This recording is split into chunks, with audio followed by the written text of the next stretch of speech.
paso al economista Diego Borja, quien es candidato a vicepresidente por la Revolución Ciudadana y a quien le damos la cordial bienvenida. Buenos días, gracias por la invitación. Encantado de conversar con usted.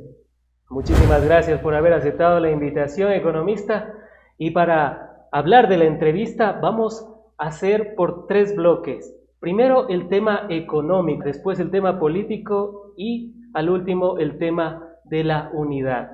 El Banco Mundial ha proyectado un crecimiento de 0,7% para la economía del Ecuador, lo cual nos va a convertir en uno de los últimos, mejor dicho, el último país de América Latina en crecimiento económico. Vamos a estar por debajo de toda la región. ¿Cómo pasamos a este punto, economista? ¿Por qué Ecuador tiene estas cifras tan alarmantes? Bueno, básicamente acá hay un problema de manejo de política económica. Los últimos 7 años han visto en el Ecuador una política económica verdaderamente desastrosa, una caída gigantesca de la inversión privada, de la inversión pública, del consumo, de las exportaciones. En el último informe del Banco Central, todos los indicadores económicos son de caída, para abajo. Y eso, añádale usted una condición de empleo inadecuado de la mayoría de la población. Solo 1 de cada 3 trabajadores en el Ecuador tiene empleo adecuado. El resto tiene empleo inadecuado o no tiene directamente empleo. Este escenario ha generado entonces un problema de crecimiento que se expresa en estas cifras, y eso que la cifra que usted menciona del Banco Mundial es más optimista que la cifra del Fondo Monetario Internacional, que dice que este año simplemente no vamos a crecer. El Ecuador va a estar estancado y el próximo año 2025, si siguen las cosas como se han venido manejando, se crecería a una tasa también baja. Eso le pone al Ecuador en el último lugar del crecimiento en América Latina, muy por debajo de todo el resto de países, muy por debajo incluso de Venezuela, con quien suelen compararnos como algo peyorativo. Venezuela, según esas propias previsiones, Banco Mundial, Fondo Monetario, sería uno de los países que más crecen en este año. Entonces, eso genera una condición de dificultad productiva y de dificultad también social, que tiene muchos otros impactos en un ámbito tan complicado en este momento como es el de la seguridad.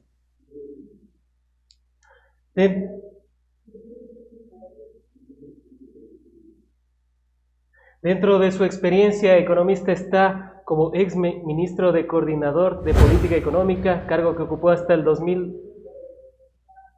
año 2010, cuando pasó a presidir el directorio del Banco Central del Ecuador hasta noviembre de 2011. Luego fue designado como presidente de la Comisión Técnica Presidencial de la Nueva Arquitectura Financiera Internacional. Sin duda alguna, en el año 2025, para afrontar los graves problemas económicos que tenemos, se necesita experiencia y se necesita de habilidad para poder afrontar lo mismo. Economista, por ese sentido, quisiera preguntarle cómo es que la economía del Ecuador de 2007 a 2017 se duplicó. ¿Qué fue lo que se hizo en ese periodo de la Revolución Ciudadana? Bueno, muchas cosas se hicieron adecuadamente. Vamos a empezar por partes. El Ecuador logró revertir una tendencia en la que el recurso más importante que tiene el país, que es el recurso petrolero, no se usaba para beneficio de la gente.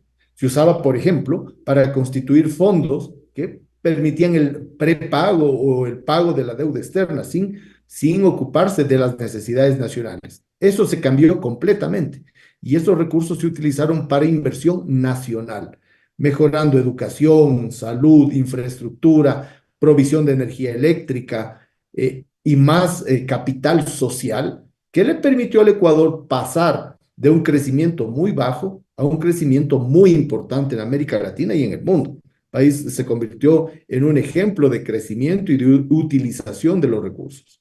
Un segundo tema muy importante es que la inversión pública se mantuvo en niveles muy elevados.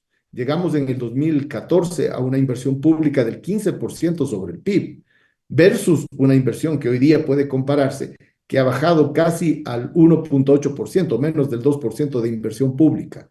¿Eso qué es lo que hace?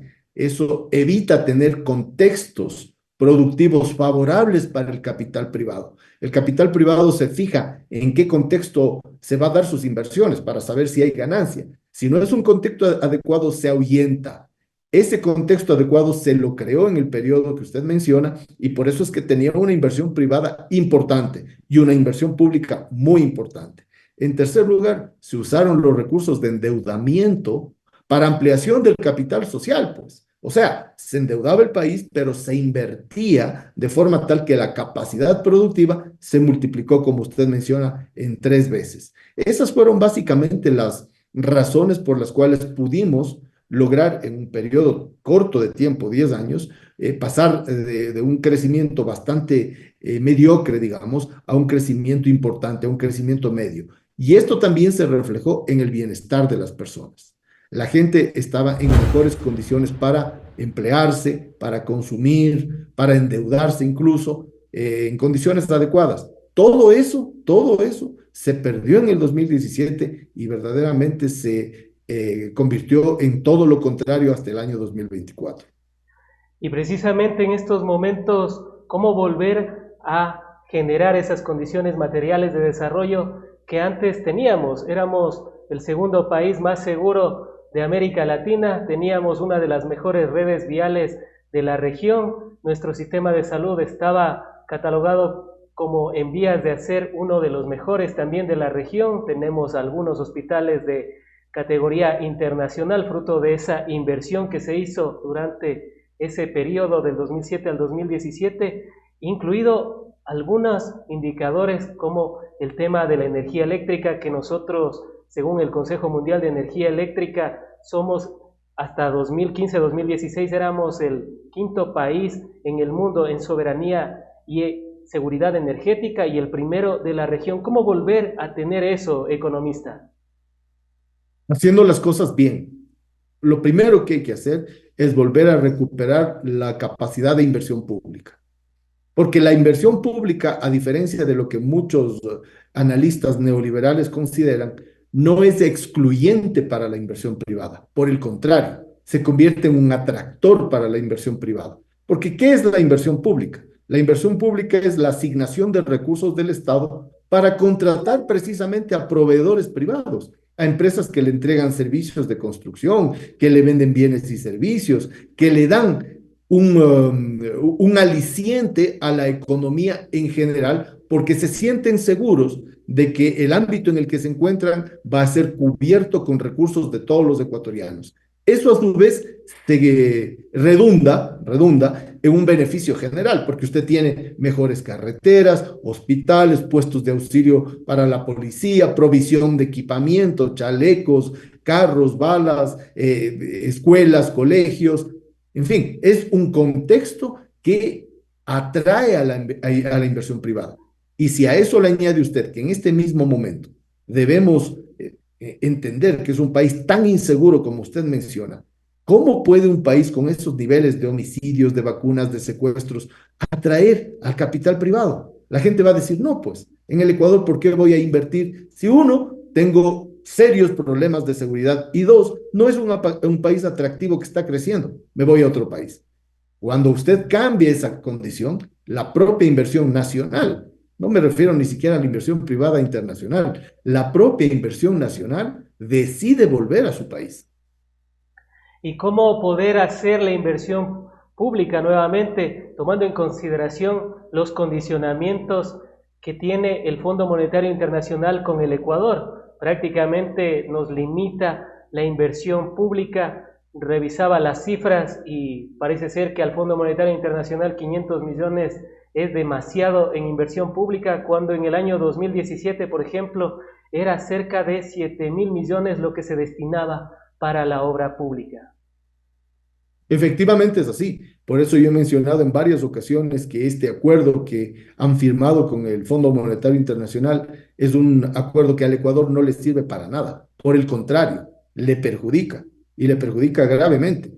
Aumento del IVA, aumento de los precios de los combustibles. Se está diciendo ahí que hay que aumentar las tasas de interés, que hay que limitar la inversión pública, lo que usted ha mencionado. Entonces, siendo así, el Ecuador no puede tener acuerdos de esta naturaleza porque lo que hacen es mermar la situación económica, por tanto, mermar propia capacidad de pago. Si queremos ser un país que puede honrar sus deudas con el propio Fondo Monetario Internacional, otros multilaterales, con tenedores de bonos, tenemos que crecer. Un país que no crece, ¿cómo puede honrar sus deudas? Y sobre todo la deuda social. En el Ecuador tenemos en este momento una deuda con la gente gigantesca. Mire cómo han aumentado los niveles de pobreza, los niveles de indigencia, la migración. Entonces, es una condición en la que u optamos por la deuda externa u optamos por la gente. Y en esa disyuntiva, evidentemente, la segunda es por la que hay que optar y eso implicará renegociar acuerdos y obviamente cambiar radicalmente la línea de la política económica. ¿Es una coincidencia o es una consecuencia los graves problemas económicos que atraviesa el Ecuador desde que firmó en el año 2019 esas cartas de intención desde el gobierno de Lenín Moreno, que luego fueron ratificadas y ampliadas por el gobierno de Guillermo Lasso y que ahora con el gobierno de Daniel Noboa se ha extendido para que sea 4.000 millones de dólares más que nos va a prestar la entidad financiera? Dicho sea de paso que ya nos dio 1.000 millones de dólares y que, bueno, sabemos que no va a ser para obras precisamente. Claro, efectivamente, lo que usted dice es deliberada la destrucción que ha habido en el Ecuador, porque si usted sabe que ese tipo de recetario económico es un recetario que va a golpear a la producción, va a golpear a lo social, va a golpear a la seguridad, ¿por qué lo aplica? Entonces, es responsabilidad de los gobiernos eh, ir con un plan o un programa propio en el cual usted ponga las necesidades del país por delante y se siente a negociar con los organismos multilaterales como el Fondo Monetario u otros desde una perspectiva propia. Porque si usted va y recoge el recetario de ellos, lo que está haciendo es simplemente adquiriendo una vía de política económica que al último que le beneficia es al pueblo ecuatoriano. Economista, ¿existe alguna evidencia empírica o científica de que endeudarse con el Fondo Monetario Internacional sea bueno para mejorar las condiciones materiales de desarrollo de las personas? Quizás en algún país de América Latina o del mundo se ha evidenciado eso. Mire, cuando en el gobierno del presidente Correa se hizo alguna vez un acuerdo con el Fondo Monetario para obtener ese aval necesario que los mercados suelen requerir de estar vinculados al Fondo Monetario, las condiciones en las que se hizo esto eran condiciones que le benefician al país. Y le hago una pequeña reflexión. El Ecuador es miembro del sistema de Naciones Unidas. El Fondo Monetario Internacional es miembro del sistema financiero de Naciones Unidas. Tenemos todo el derecho para acudir a ese tipo de organismos. Fondo Monetario, Banco Mundial, Banco Interamericano de Desarrollo. Claro que sí, pero hay que ir con un programa propio. No podemos simplemente asumir sus programas instrumentarlos en el Ecuador sin que eso nos beneficie o sin que eso se adecue a nuestro programa de gobierno que va a beneficiar a la gente. Entonces, si es que nosotros negociamos de esa manera, claro que puede usted obtener un beneficio, porque no necesariamente endeudarse es malo. La deuda puede ayudar siempre y cuando usted la utilice para ampliar la capacidad productiva, para mejorar las condiciones de vida, para aumentar la inversión social, la inversión pública, etcétera. Si lo hace de otra manera, ya vemos lo que está sucediendo. ¿Cómo comprender que el propio Estados Unidos no acepta los condicionamientos del Fondo Monetario Internacional? Claro, efectivamente, un país que ha tenido además crisis tan graves. Mire, Estados Unidos no solamente ha tenido crisis internas, sino que ha provocado crisis económicas enormes. Mire, la crisis del 2007-2008, una crisis que golpeó a prácticamente todo el mundo, que se origina en el manejo de los papeles de hipotecas en el mercado secundario y los papeles de deuda, ¿no? Y de seguros en los Estados Unidos que incluso contradecían sus propias normas de seguridad financiera, ¿no? Y generaron un problema tan grave. Si hubieran aplicado en ese contexto las medidas que el Fondo Monetario Internacional quiere aplicar sobre países como el Ecuador, los Estados Unidos no hubieran salido nunca de la crisis. Aplicaron precisamente lo contrario, una política expansiva, no la política contractiva que el Fondo Monetario suele obligar. Economista, en en el gobierno de la Revolución Ciudadana de la que usted fue parte, se salió del FMI. En estos momentos, economista, al igual que un adicto sale de las drogas, ¿el Ecuador podría salir del Fondo Monetario Internacional si es tan nocivo para la salud económica del país? Mire, para ser precisos en el uso de la palabra, lo que nosotros no hicimos es ajustarnos a los condicionamientos del Fondo Monetario Internacional. Es más, el gobierno del presidente Correa prepagó la deuda con el Fondo Monetario Internacional, que era una deuda pequeña. Era una deuda pequeña. Si mal no me recuerdo, era de alrededor de 80 millones de dólares. Era una deuda. Hoy estamos en los 11.000. Imagínense usted el cambio, ¿no? Era una deuda pequeña. Lo que no hacíamos es cumplir con ese condicionamiento que es lesivo, no porque éramos caprichosos, pues, sino porque es lesivo para las condiciones económicas del Ecuador. Y, por ejemplo, se dejó de aplicar el artículo cuarto del Fondo Monetario Internacional que obligaba a un monitoreo anual de ese organismo sobre nuestra economía, ¿no? Cuando nosotros teníamos un programa propio que significó ese inmenso crecimiento económico entre el 2007 y el 2017, que significó una caída enorme de la pobreza y de la extrema pobreza, que significó una contención prácticamente absoluta de la migración. Entonces, algo debemos haber estado haciendo bien, que todos esos indicadores se mejoraron. En el tema de los sectores estratégicos, vemos crisis en el tema de energía eléctrica, vemos crisis en el sector petrolero, vemos, bueno, crisis en toda la cosa pública, pero específicamente en este ámbito de los sectores estratégicos, ¿podría llegar a pensarse nuevamente en dividir a los ministerios, por ejemplo, como era antes el Ministerio de Energía Eléctrica y por otra parte el Ministerio de Petróleo y la Secretaría que había de Minas en el tema de la minería? ¿Podría ser eso para volver a tener una visión clara de qué hacer con cada uno de estos elementos? Y le pregunto, economista, porque cada vez que escucho a uno de los ministros de Energía es complejo, ¿no? Porque tiene que saber de energía eléctrica, tiene que saber de petróleo, tiene que saber de minería, y bueno, pedirle tanto a una sola persona parece que es demasiado. Igual los problemas se ve claramente cómo estamos. Reducción de los barriles de petróleo que producimos, llegamos a producir cerca de 240.000 cuando nosotros llegábamos a tener un tope de casi 500.000 barriles. Igual el tema de energía eléctrica, pasamos de ser un país que vendía energía eléctrica a ser un país que prácticamente está mendigando energía eléctrica. Economista, ¿se puede pensar en eso para volver a tener claro el panorama de los sectores estratégicos? Definitivamente sí, definitivamente sí. Y permítame darle una respuesta un poco más general. La destrucción institucional que tiene el Ecuador es enorme. Esto que usted menciona es parte de esa destrucción institucional. La falta de especialización en el Ejecutivo, el haber eliminado ministerios que hoy día vemos que son fundamentales, el de Justicia, el haber cambiado en su momento el Ministerio Coordinador de Seguridad, en este contexto, ¿no? De asedio de las bandas delincuenciales de la región, no solo del país. Y obviamente lo que usted menciona en el área energética, que es un verdadero desastre. Estamos a las puertas, según lo que dicen los expertos, de nuevos apagones, de nuevos racionamientos. Ha caído la producción petrolera y ha caído la capacidad de refinación petrolera. Por eso es que el Ecuador tiene que importar derivados y quieren pasarnos la factura a los ecuatorianos, llamándole a eso eliminación de subsidios.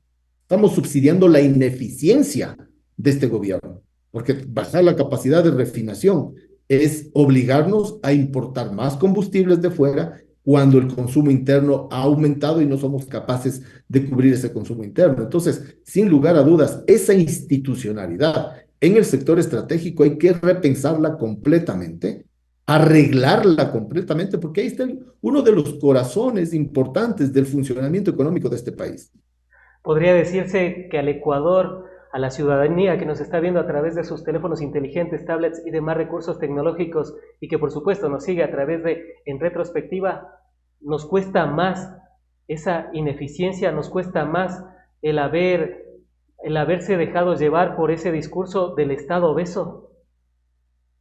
Absolutamente, absolutamente. Imagínense usted cómo solamente si tomamos el indicador del aumento del precio de los combustibles, en cuánto quedó en el año 2017 y cuánto estamos pagando ahora. Solo ahí, ¿no? Para tener una muestra palpable. Claro que sí, es un discurso muy beneficioso para cierta gente. Porque fíjese usted, resulta que no es obeso el Estado cuando tiene que comprar energía cara en vez de terminar la central hidroeléctrica Toachi Pilatón. No es obeso el Estado cuando tiene que importar derivados que traen empresas privadas importadoras de derivados. Ahí no es obeso y tiene que pagar muchísimo más de lo que pagaríamos si hubiéramos terminado Toachi Pilatón, hubiéramos hecho el mantenimiento de las grandes hidroeléctricas, hubiéramos aumentado la planta de generación termoeléctrica, etcétera, etcétera, etcétera. Hay un tema que quisiera, y bueno, abordarlo así brevemente. Economista, ¿usted cree que el crédito que nos dio desde el 2019 el Fondo Monetario Internacional ha sido transparente desde Lenín Moreno, Guillermo Lazo y Daniel Noboa? La respuesta tajantemente es no, no, porque además se han negado a transparentar previamente esos acuerdos en el lugar donde corresponde hacerlo, que es en la Asamblea Nacional.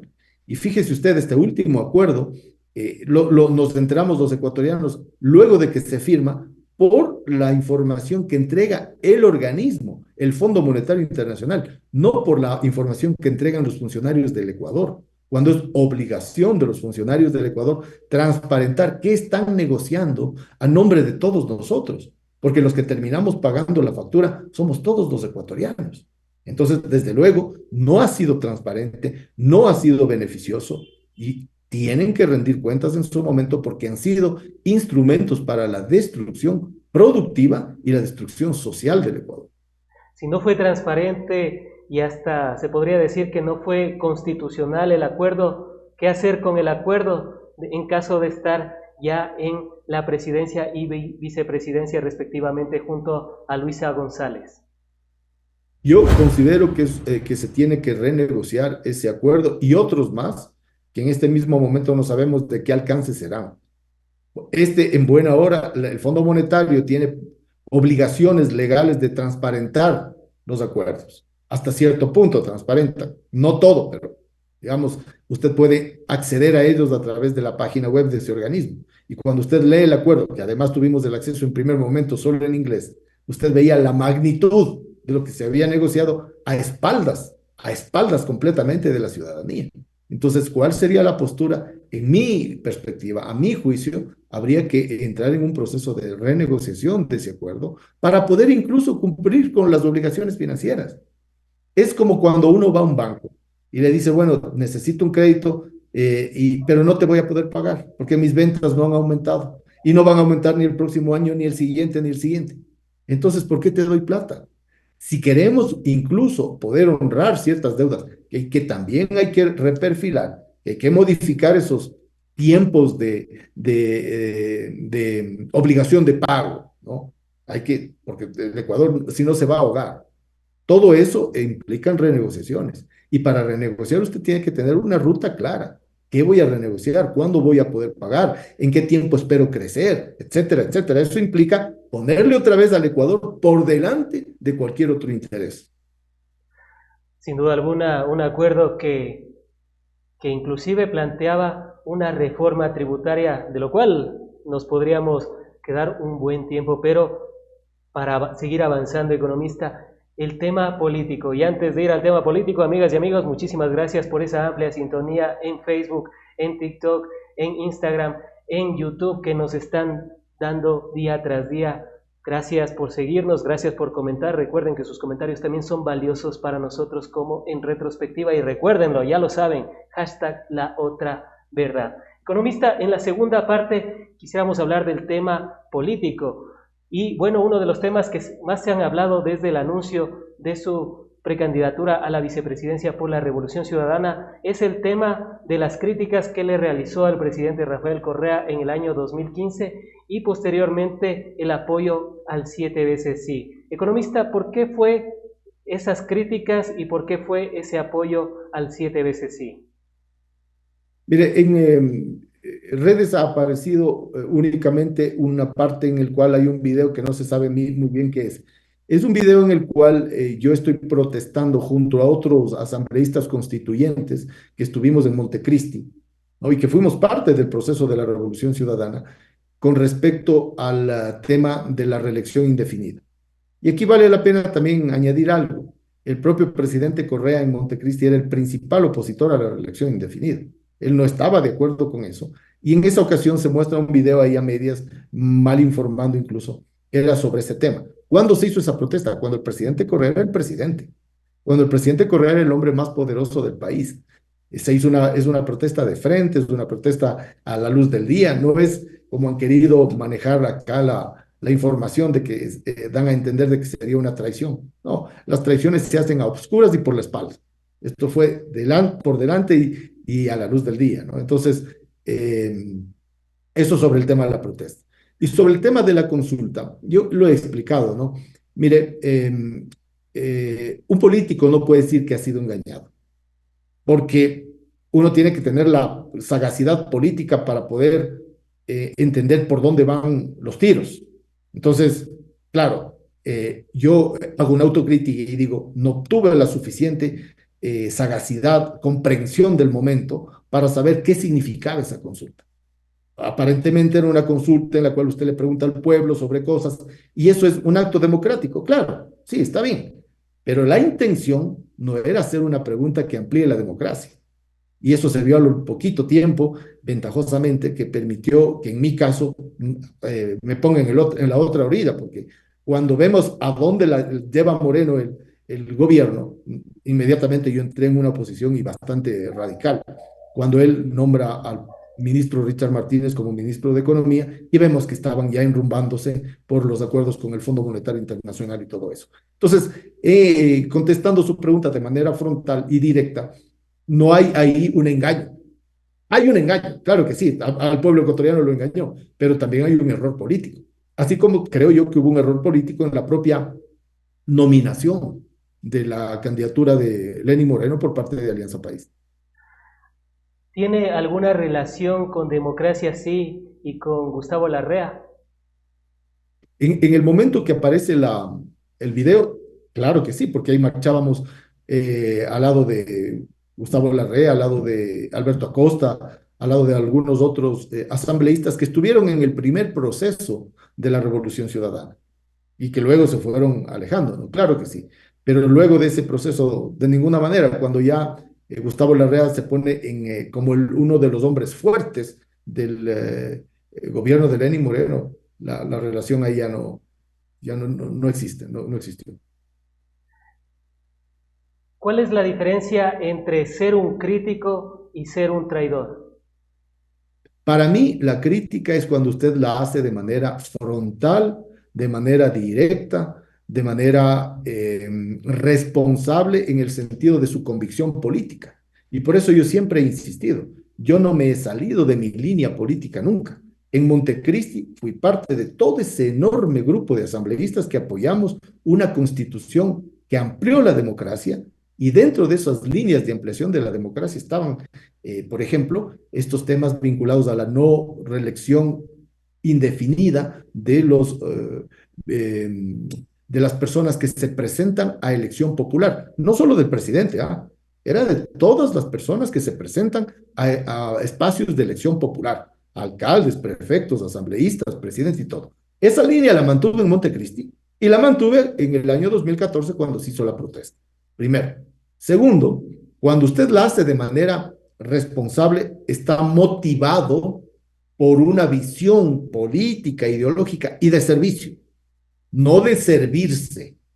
En cambio, la traición es cuando usted quiere servirse del poder, cuando no lo hace de manera frontal, espera la oscuridad y la noche para darle el golpe al otro y para darle por la espalda y apuñalarlo. Esa es una traición. ¿Qué es lo que hizo Lenín Moreno?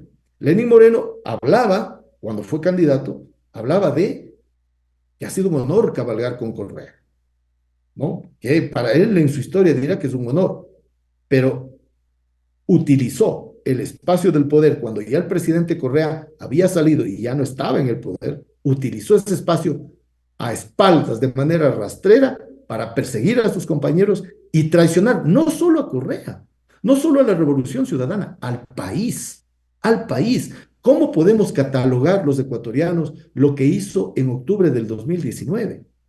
Cuando reprimió de una manera tan violenta al movimiento social, al movimiento indígena. Esa es una traición.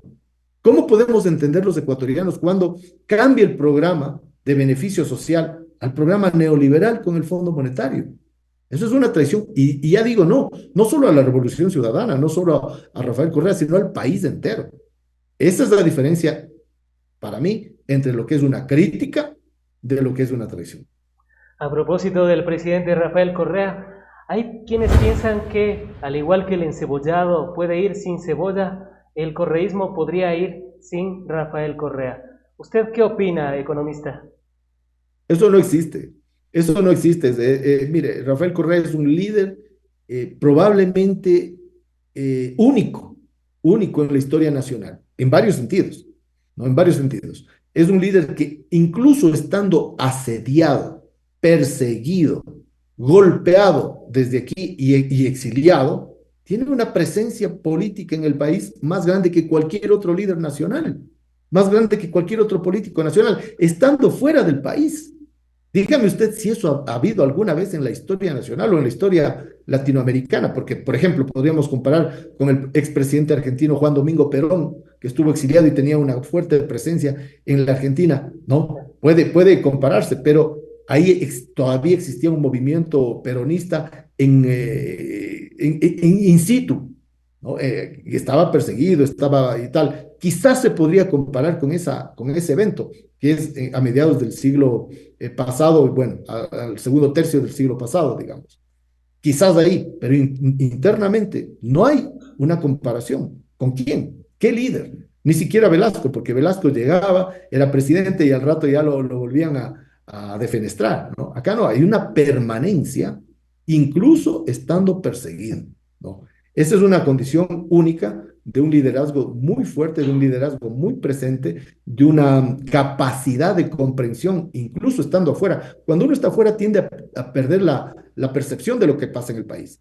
Yo cuando estuve estudiando en Bélgica, justamente, claro, me acordaba de cosas, pero tiende a perder la percepción. Rafael está ahí, permanente, sabe qué está ocurriendo con cada cosa. Eso es único, no se ha repetido. Entonces, plantearse un correísmo sin Correa es una especie de locura.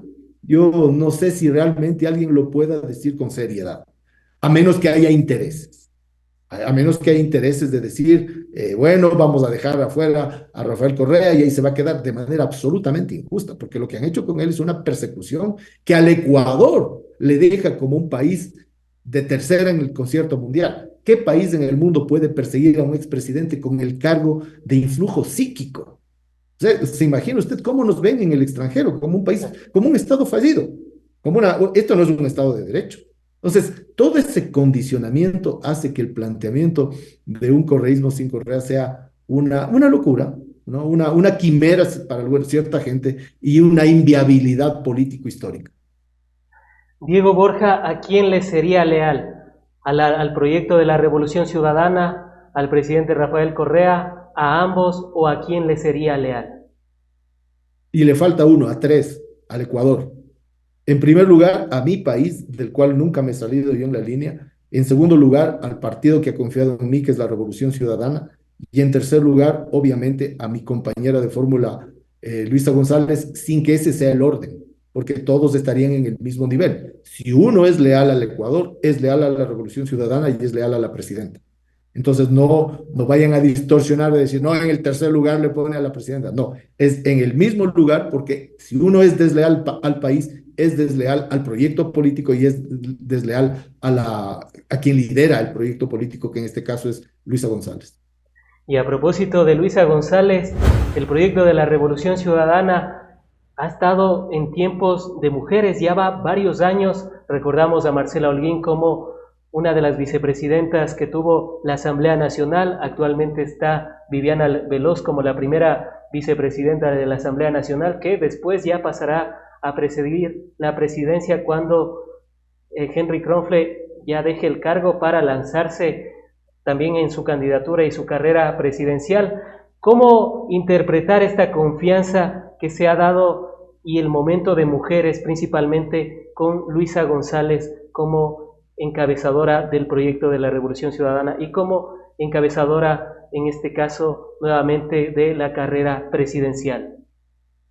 Bueno, yo creo que esto es un reconocimiento a mujeres extremadamente valiosas que tiene el Ecuador y que tiene el movimiento, que tiene la Revolución Ciudadana. Y a usted le faltan mencionar a Paola Pavón, a Marcela Aguiñaga, prefectas cada una de Pichincha y del Guayas, a muchísimas alcaldesas, concejalas, lideresas regionales que hay en la Revolución Ciudadana. Obviamente está la candidata a la presidencia, está la presidenta ya es presidenta de la Asamblea Nacional, Viviana Veloz, en fin, un conjunto de mujeres extremadamente valiosas, inteligentes, aguerridas, comprometidas, mujeres que representan, yo digo, con mucho honor a la mujer ecuatoriana y a la mujer latinoamericana, porque debe ser el Ecuador uno de los países que más lideresas mujeres tiene, al menos en este espacio de la Revolución Ciudadana, donde se han reconocido y que se diferencia con el resto de partidos. Mire usted, en el resto de partidos normalmente se escoge a mujeres que no han venido de una militancia, de una práctica política, como es el caso de la Revolución Ciudadana, sin desmerecer a ninguna. Todas tienen sus atributos y seguramente hay un reconocimiento de estos atributos, pero el atributo político, que es el que estamos discutiendo, lo tienen las mujeres de la Revolución Ciudadana.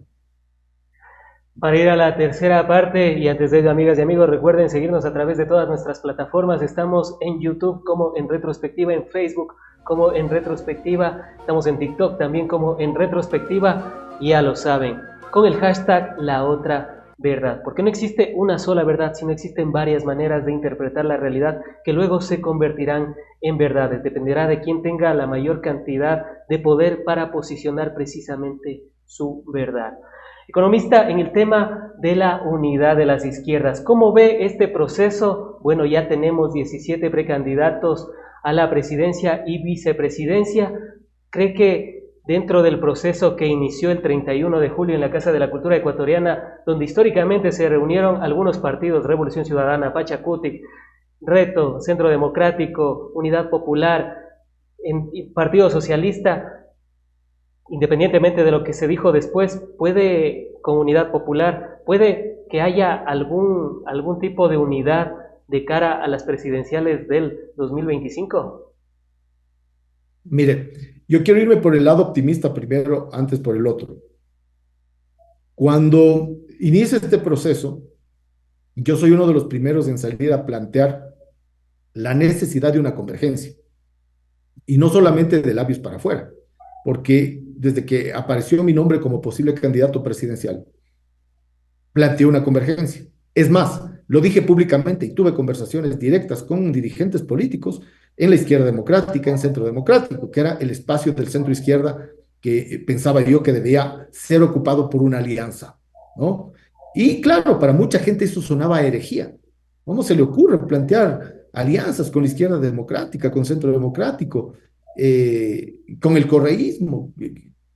Parecía una herejía. A mí no me parecía eso. Porque primero tenemos una consideración de que eran movimientos que han ocupado un andarivel político en el centro izquierda, pero algo más importante, es el momento histórico tan grave que vive el Ecuador, tan grave, que cualquier discrepancia del pasado pasa a segundo plano para poder recuperar una convivencialidad mínima en el país, donde no se le mate a la gente cuando sale a las calles a caminar, a tomarse un café, o está en su negocio, o va a la universidad, porque eso estamos viviendo. Entonces, frente a este incendio que tiene el Ecuador, el llamado es de emergencia, llamado de emergencia a una unidad y a una convergencia. Esa era mi visión. Ventajosamente se da este proceso de unidad de las llamadas izquierdas, ¿no? Y centro izquierdas, y se sientan a conversar. Eso es bueno. Eso es bueno ya de suyo.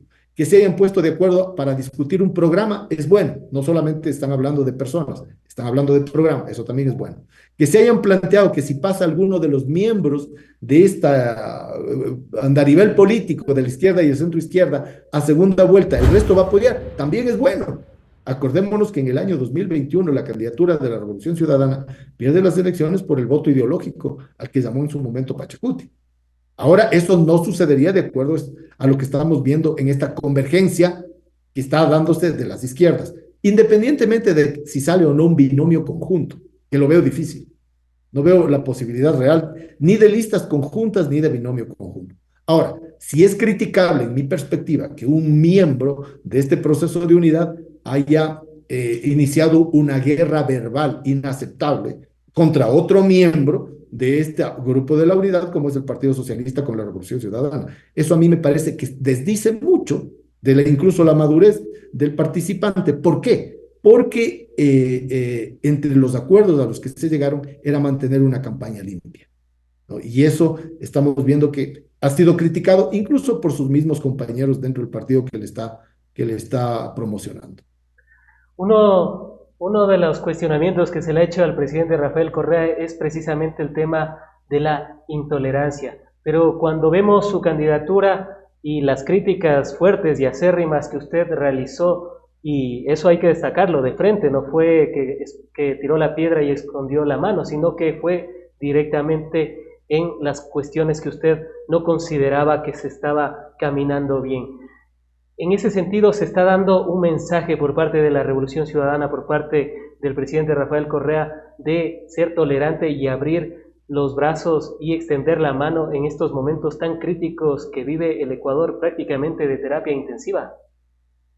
Pero yo creo que calla la boca de manera radical a quienes llamen intolerante al presidente Correa, porque ya, pues, con él normalmente es palo porque bogas, palo porque no bogas, ¿no? Debe ser porque es un líder tan importante, tan fuerte en el país, que ya lo hemos mencionado, que estando incluso fuera tiene esta presencia.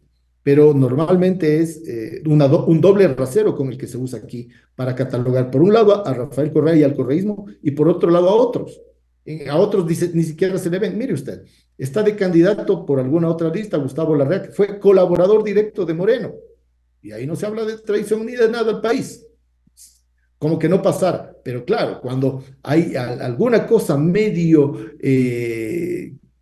digamos, distinta en la Revolución Ciudadana es con todo. Entonces yo creo que calla la boca de mucha gente el tema de la intolerancia. En las listas ha incorporado Rafael Correa personas que vienen incluso del movimiento indígena que en su momento también tuvo fuerte oposición. Y él ha estado abierto y lo ha dicho, a incorporar a personas que puedan venir de sectores opuestos en la derecha empresarial, que han sido súper críticos, pero como tenemos un incendio nacional, el llamado es a apagar este fuego en conjunto. Y las personas de buena voluntad que quieran venir, pues son bienvenidas y él lo ha dado con claridad esas muestras. Ahora, también vale la pena decirle algo adicional. En este momento, la gente tiene una percepción negativa de los partidos políticos y de los políticos, porque la política en el Ecuador no ha estado a la altura de la resolución de los problemas de la gente. Ahora, en estas mismas circunstancias, la gente no se define si por izquierda o por derecha, me refiero al elector. La gente lo que quiere es que usted le plantee soluciones concretas, directas, factibles, posibles de hacer a los grandes problemas que estamos viviendo. Y eso es lo que va a tener desde el lado de la Revolución Ciudadana, una orientación sin duda política, pero un pragmatismo gigante el momento de resolver los problemas. Antes de finalizar, y como ya es una costumbre, preparamos el segmento de lo que primero se le viene a la mente al candidato cuando escucha las siguientes palabras. Vamos a mencionarlas y empezamos con la primera. ¿Qué se le viene a la mente al economista Diego Borja cuando escucha Luisa González? Lideresa del proceso. Fondo Monetario Internacional. Organismo pernicioso. Encebollado sin cebolla. Caldo, cualquier cosa. Rafael Correa. Líder histórico. 7 veces sí. Error político. La barcaza turca de energía eléctrica que llegará al Ecuador. Y que, dicho sea de paso, ya se está hablando de una nueva barcaza de energía eléctrica. Sospecha gigante, sospecha a nivel SOS grande. Guerra judicial. Destructora del país. Lucha de clases. Realidad, Daniel Noboa. incompetente. Han sido las apreciaciones y comentarios del economista y precandidato a la vicepresidencia por la Revolución Ciudadana, el economista Diego Borja, a quien agradecemos por haber estado en el espacio, seguros de contar con su participación en futuros análisis, diálogos y debates, y para que nos cuente también cómo está el tema electoral de la carrera presidencial y vicepresidencial. Sabemos que los tiempos se van ajustando, pero sabemos también que puede darse un tiempo en su agenda para asistir a En Retrospectiva. Gracias por la invitación. Estaré gustoso cuando usted me invite.